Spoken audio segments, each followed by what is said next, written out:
Bum-ba-da-dum.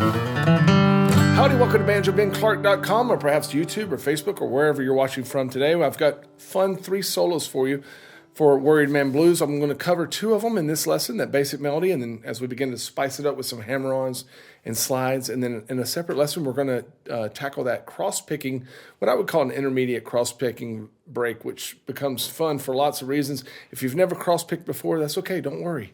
Don't get those Worried Man Blues. I'll teach you how to do that. If you are watching here on the site, you can already download the tabs, the MP3 jam tracks, all of that good stuff. If you're watching somewhere else, I'd love to have you on board the site, BanjoBenClark.com, where I have this lesson and hundreds more. Let's get started.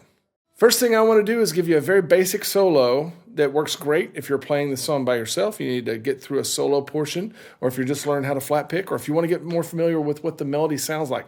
We're going to keep it very, very close to what it sounds like when you sing it. The only thing we're going to do is add, if you check it out, add a little shuffle alternate pick stroke pattern with it, something like this. So mostly we're going to play downstrokes, but then on the second beat of each measure, we're going to throw in little 8th note set that's going to have a down up. Can you just do that with me?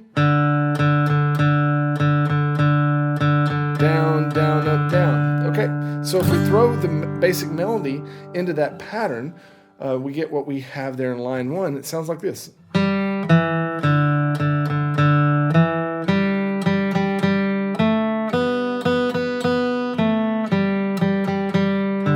So the actual melody that we would sing sounds like this. It takes a worried man to sing a worried song. So we're playing more notes in this solo than what we would actually sing, but that's okay. We're filling up some of the space with other notes, and that's good. That's what we do when we play a solo. So here's what I'd like to do. Let's play all the way through this basic version. I'll play it slowly. We'll have the tab rolling on the screen. I want you to try to keep up with me. If you need to slow down or speed up this video, you can do that by clicking on the little gear icon and adjust that to your liking, and then just make a mental note of what part you might get stumped on, and then we'll come back through and talk about a few technique things. Let's try it together. Come in on that 3rd beat of that pickup measure. 1, 2, 3, 4.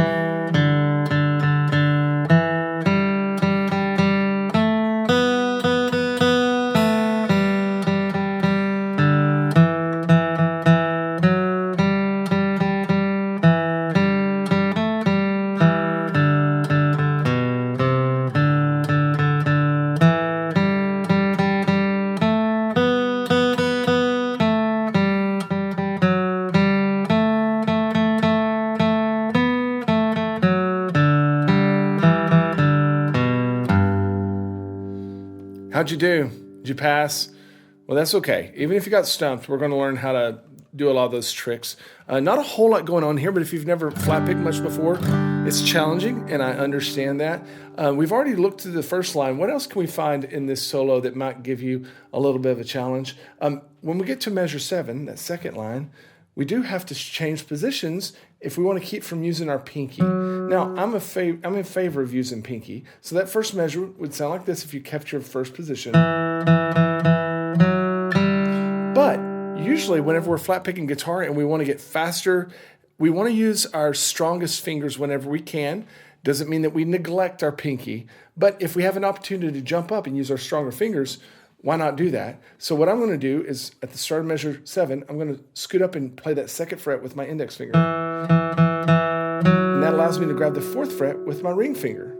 And then I can come back down to my first position if I want to. Nothing else too challenging in that line. As we look at the next line, again, the only thing that might be a little challenging is just how we are switching from string to string. Start out on the D string, move up to the G, move up to the B. Have that 4th fret there at the end of that line. You can grab it with either your ring finger or your pinky. And then when we get to measure 15, we're going to see something that maybe you've never seen before. Well, you've seen measure 15 before. But then measure 16, we're going to play a 4th fret on the G string. And you're going to wonder, well, why is that anything special? I've played 4th frets before. Because that 4th fret is the same note as our open B string. And we didn't do that before. When we needed a B note before, we played the actual open B string. This time we're playing it with the 4th fret. Why is that? Well, there's several different reasons why. One reason is because it gives us a little different tone, and we want to be able to have that in our toolbox. Listen to the difference. Open string, fretted. So a little different tone, a closed tone that we might like better. Second of all, it keeps us from having to switch strings. So if you're going really, really fast and there's a way to cover it on the string that you're already on, that would be a good reason to do it. And then finally, we get to control the overtones of the guitar. So whenever we play that open second string, even if we mute it, our guitar still rings out more so than if we played it on the 4th fret and then we picked our finger up. To end the song, we're just going to do a cool little lick that comes right down the lower 4 strings. Okay, so what do you think about this basic version? I think you could probably get your fingers around it pretty quick. What I want to do next in the next video segment is to spice this up by adding some slides. Just makes it a little more interesting sounding. We'll do some pull-offs and things of that nature.